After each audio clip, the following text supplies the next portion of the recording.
Baby. Tani 5 years darura na hizo. Wiki you will need. Yes. What problem? Wakafika. Kabisa. Wakafika. I want to go to wiki. Okay. Awuno zvinhu mwakazi wamwe nerikuzo. Makona mwakazi. Aiwa vanhu vanochinja hairstyle. Iwe wigi. Kudai ndakati ndichinjise hairstyle maikwanisa kunjisa hairstyle. Tumutanya kuti aiwa akatava neurombo hona murume wangu. Apana kuti papa ndotokuseva. Munyazisa kwanga taure. Asi nyangu pamusoro pewigi ndati wigi ngaipi. Aiwa wigi amsikubvisa. Yo iwe ndifite musoro mama. Aiwa muna chini ngwana. Hautore izvozvo. Ndati wigi ngaibvei. Aiwa wigi aisikupa. Aiwa. Iwe. Mira. Iwe ndati wigi ngaibvei. Iwigi. Nei mwari wangu. Saka ndozomati nembra wigi yoyi. Une musoro wakadai so. Musoro bhazi.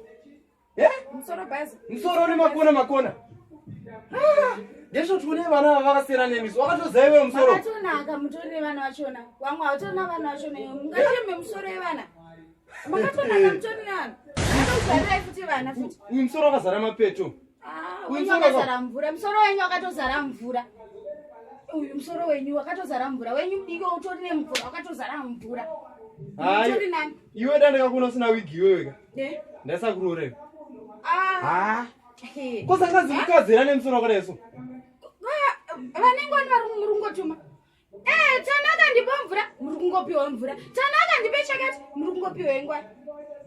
Tendai Mwari kuti makumutone vana. Haya, asi zvinonyadzisa. Uyu musoro hauito.